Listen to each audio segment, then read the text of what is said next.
Vamos estudar os triângulos, propriamente ditos. Então, nós temos aqui uma das figuras geométricas mais conhecidas e usadas pela humanidade é o triângulo. Desde a antiguidade até os dias atuais, fazemos uso de objetos triangulares. Então, nós temos aqui os egípcios, lá na antiguidade, usando as cordas em forma de um triângulo para fazer medições. Temos um triângulo como sendo uma sinalização e temos a construção aqui da cúpula geodésica lá no Canadá, toda com uma estrutura em formato de triângulos. Aqui temos algumas características do triângulo, né? Duas para ser mais exata.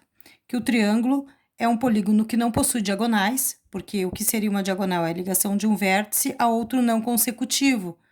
E aqui, se eu ligar um vértice, eu não tenho um não consecutivo, eu só tenho o consecutivo que formariam lados, então ele não possui diagonais. E o triângulo é a única figura rígida que não se deforma.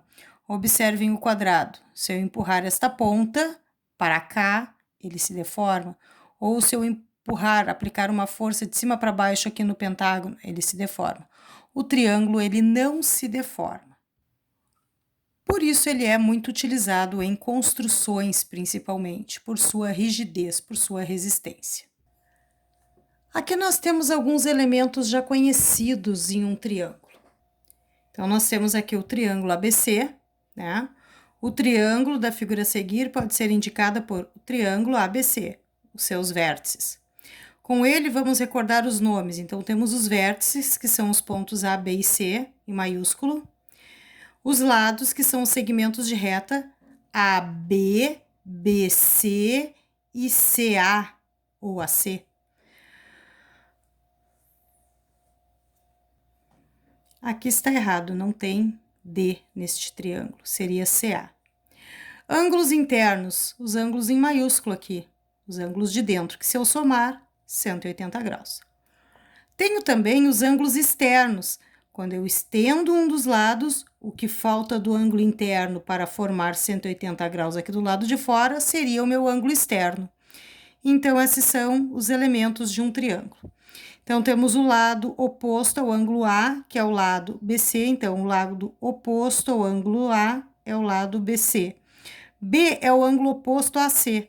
B é o ângulo oposto ao lado AC.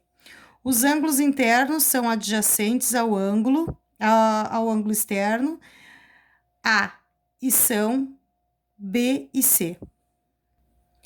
Então, os ângulos internos não adjacentes não estão do lado do ângulo A, ó. Tá aqui o meu ângulo A. O ângulo externo, interno não adjacente seria B e C, os de dentro aqui, que não formam a continuação aqui com A.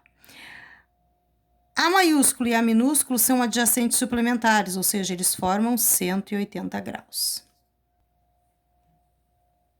Desigualdade triangular. Então, o que que nós temos? Se nós tivermos, por exemplo, um triângulo com lados 6, 13,5 e 13,5, nós conseguimos formar um triângulo. Por quê? Porque o que diz a regra? Que se eu somar dois lados de um triângulo, essa soma tem que ser maior do que o terceiro lado que sobrou. Então, isso não ocorre, por exemplo, se eu tiver um triângulo de lado 7, 4 e 2. Né? Por quê? Porque se eu somar 4 mais 2, isso não é maior, a soma dos dois lados não é maior do que o terceiro lado que eu tinha.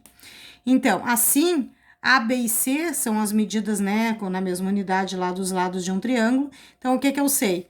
Nessa primeira desigualdade, esse lado A tem que ser menor do que a soma desses outros dois lados aqui.